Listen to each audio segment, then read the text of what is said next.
August 10ஆம் தேதி பூம்புகாரில் மகளிர் பெருவிழா மாநாடு நடத்தப்படும் என்றும் இந்த மாநாட்டிற்கு அன்புமணி உள்ளிட்ட அனைவருக்கும் அழைப்பு விடுக்கப்படும் என்று பாமக நிறுவனர் ராமதாஸ் தெரிவித்துள்ளார்.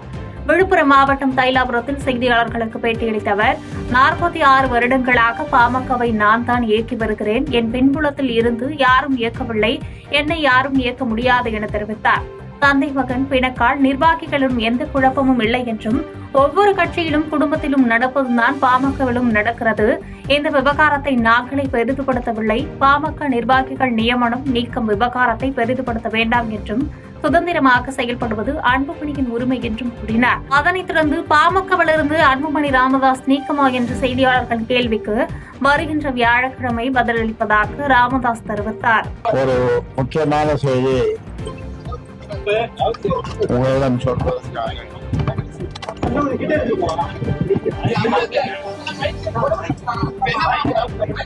வருகின்ற பல்லாண்டு காலமாக பூம்புகாரில் மகளிர் பெருவிழா நடத்துவது வழக்கம்.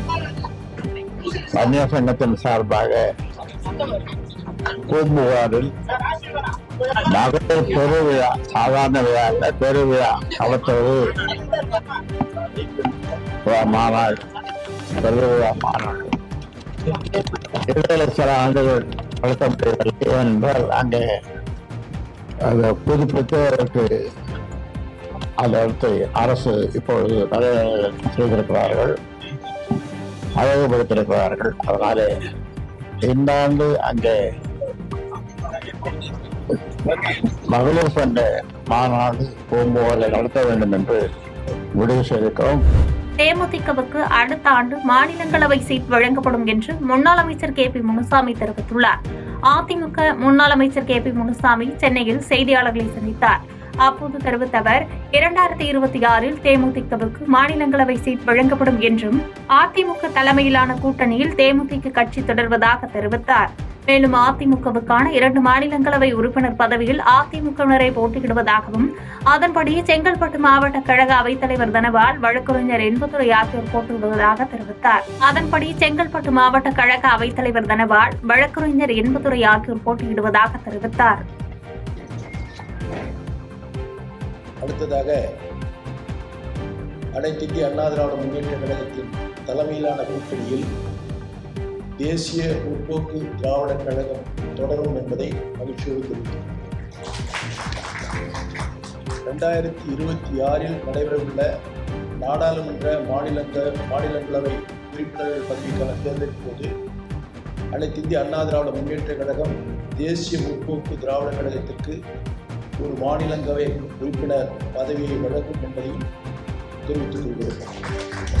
தேமுதிகவிற்கு ராஜ்யசபா சீட் தருகிறோம் என்று எழுதி கொடுத்தது அதிமுக தான் என்று பிரேமலதா விஜயகாந்த் கூறியுள்ளார். ராஜ்யசபா தேர்தலில் அதிமுக சார்பில் IS என்பதுரை, தனபால் ஆகியோர் போட்டியிடுவார்கள் என்றும், கூட்டணியில் தொடரும் தேமுதிகவுக்கு 2026இல் ஒரு மாநிலங்களவை சீட் வழங்கப்படும் என்று அதிமுக அறிவித்துள்ளது. தேமுதிகவிற்கு சீட் வழங்கப்படாத அக்கட்சியினருக்கு பெரும் ஏமாற்றத்தை கொடுத்துள்ளது. இந்நிலையில் இன்று செய்தியாளர்களுக்கு பேட்டியளித்த பிரேமலதா விஜயகாந்த், 5 மக்களவை தொகுதி, ஒரு மாநிலங்களவை சீட் தருகிறோம் என அதிமுக உறுதியளித்திருந்தது. தேமுதிகவிற்கு ராஜ்யசபா சீட் தருகிறோம் என்று எழுதி கொடுத்தது அதிமுக தான் என்று தெரிவித்தார். மேலும் விஜயகாந்த் மறைவுக்கு பொதுக்குழுவில் இரங்கல் தீர்மானம் நிறைவேற்றப்பட்டதற்கு திமுகவிற்கு நன்றி தெரிவித்தார். யாருடன் கூட்டணி என்பதை ஜனவரியில் தான் அறிவிப்போம் என்றும், கூட்டணியில் தேமுதிக தொடர்கிறது என்று அதிமுக கூறியுள்ளதே என்ற கேள்விக்கு அதற்கு அதிமுகவிடம் தான் கேள்வி கேட்க வேண்டும் என்று பதிலளித்தார். தேர்தலை ஒட்டிய அரசியல் நிகழ்வாதான் நான் பார்க்கிறேன். அதனால தேமுதிகவுமே 2026 ஜனவரி மாதம் 9ஆம் தேதி கடலூர் மாவட்டத்துல எங்களுடைய நிலைப்பாடு, கூட்டணி எல்லாமே நாங்கள் அறிவிப்போம் என்று நாங்கள் ஏற்கனவே சொல்லியிருக்கோம். இன்னும் 2-3 நாட்களில் 234 தொகுதிக்கும் பொறுப்பாளர்கள், மாவட்ட பொறுப்பாளர்கள் அறிவிக்க இருக்கிறோம். அது மட்டும் கிடையாது, எங்களுடைய கட்சியின் வளர்ச்சியை நோக்கி நாங்கள் இந்த 6 மாத காலம் பயணிக்க இருக்கிறோம். அதனால் தேமுதிகவும் உறுதியாக அரசியலில் தேர்தலை நோக்கி தான் எங்கள் பயணமும் இருக்கும் என்பதை இந்த நேரத்தில் நான் தெரிவித்துக் கொள்கிறேன். ஆன்லைன் வர்த்தகத்தால் வியாபாரிகளுக்கு ஏற்படும் ஆபத்தை கையாள்வது தொடர்பாக தென்மாநில வணிகர் சங்க நிர்வாகிகள் ஆலோசனைக் கூட்டம் விரைவில் நடைபெறும் என்று தமிழ்நாடு வணிகர் சங்க பேரமைப்பு தலைவர் விக்ரமராஜா ஈரோட்டில் தெரிவித்தார். ஈரோடு நேதாஜி காய்கறி சந்தையில் வெங்காயம் மற்றும் பழங்கள் மொத்த வியாபாரிகள் சங்கத்தின் பெயர் பலகை மற்றும் நேதாஜி சந்தையில் தமிழ் பெயர் பலகை திறப்பு விழா நடைபெற்றது. இதில் தமிழ்நாடு வணிகர் சங்கங்களின் பேரமைப்பு தலைவர் விக்ரமராஜா கலந்து கொண்டு பெயர் பலகைகளை திறந்து வைத்தார். பின்னர் செய்தியாளர்களை சந்தித்த விக்ரமராஜா வணிகர் நல வாரிய உறுப்பினர்களுக்கு நிதியை 5 லட்சம் ரூபாயாக உயர்த்தி வழங்கியதோடு மே 5ஆம் தேதி வணிகர் தினமாக அறிவித்த தமிழ்நாடு முதலமைச்சரை பாராட்டுவதாகவும் இதேபோன்று உள்ளாட்சி நகராட்சி வாடகை பிரச்சினை கட்டிட வரி பிரச்சினை தொடர்பாக விரைவில் நல்ல தீர்வு கிடைக்கும் என்றார். ஆன்லைன் வர்த்தகம் ஒட்டுமொத்த வியாபாரத்தையும் துடைத்து எறியும் ஆபத்தை நெருங்கிக் கொண்டிருப்பதாகவும் இதனை எவ்வாறு கையாள்வது என்பது குறித்து தமிழ்நாடு, கர்நாடகா, கேரளா, ஆந்திரா, தெலுங்கானா, பாண்டிச்சேரி மற்றும் லட்சத்தீவு ஆகிய 7 பகுதிகளைச் சேர்ந்த வணிகர் சங்க நிர்வாகிகள் பங்கேற்று ஆலோசனை நடத்த உள்ளதாகவும் தெரிவித்தார். சுங்க கட்டணத்தை முறைப்படுத்தாவிட்டால் வணிகர் சங்க பேரமைப்பு சார்பில் ஆர்ப்பாட்டம் நடத்தப்படும் என்று தெரிவித்த அவர், பெரிய கார்ப்பரேட் நிறுவனங்கள் சட்டத்திட்டங்களை மாற்றியமைத்து விட்டார்கள், தமிழர்களின் ஒட்டுமொத்த வருமானத்தையும் கார்ப்பரேட் நிறுவனம் சுரண்டிக் கொண்டிருப்பதாக விமர்சித்தார். ஆன்லைன் வர்த்தகம் அதை தாண்டி தமிழகத்தில் உள்ள ஒட்டுமொத்த வணிகர்களையும் துடை தெரியக்கூடிய ஆபத்தை நெருங்கிக் கொண்டிருக்கிறார். இதற்கு தமிழ்நாடு வணிக சங்க பேரமைப்பு வருகின்ற ஜூலை மாதம் 22ஆம் தேதி எங்களுடைய மாநில செயற்குழு கூட்டம் நடைபெற இருக்கிறது.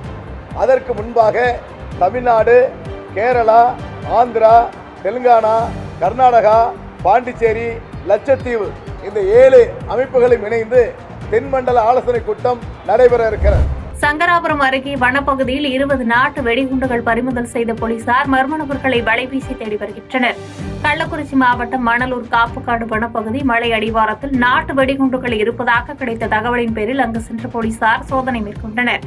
அப்போது அங்கு இருந்த 2 இருசக்கர வாகனங்கள் மற்றும் வன விலங்குகளை வேட்டையாடுவதற்காக பயன்படுத்தக்கூடிய நாட்டு வெடிகுண்டுகள் இருப்பதை போலீசார் கண்டுபிடித்தனர். மேலும் பறிமுதல் செய்யப்பட்ட இருசக்கர வாகனங்கள் திருடு போன இருசக்கர வாகனங்கள் என்பது தெரியவந்த நிலையில் இருசக்கர வாகனத்தை திருடியவர்கள் வனப்பகுதிகளில் பதுங்கி உள்ளார்களா என தீவிர தேடுதல் வேட்டையில் போலீசார் ஈடுபட்டனர்.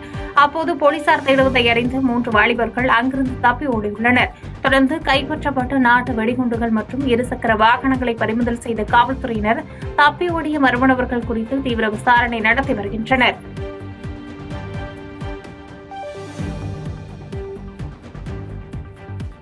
செய்திகளை உடனுக்குடன் தெரிந்து கொள்ள கீழ்கண்ட கேபிள் மற்றும் DTH நெட்வொர்க்குகளில் எம்நாடு செய்தி தொலைக்காட்சியை காணுங்கள். பாதகம் செய்பவரை கண்டால் நாம் பயம் கொள்ளலாகாது பாப்பா. மோதி மிதித்து விடு பாப்பா, அவர் முகத்தில் உமிழ்ந்து விடு பாப்பா. அண்மை செய்திகளை உடனுக்குடன் தெரிந்து கொள்ள இணைந்திருங்கள் எம்நாடு தொலைக்காட்சியுடன்.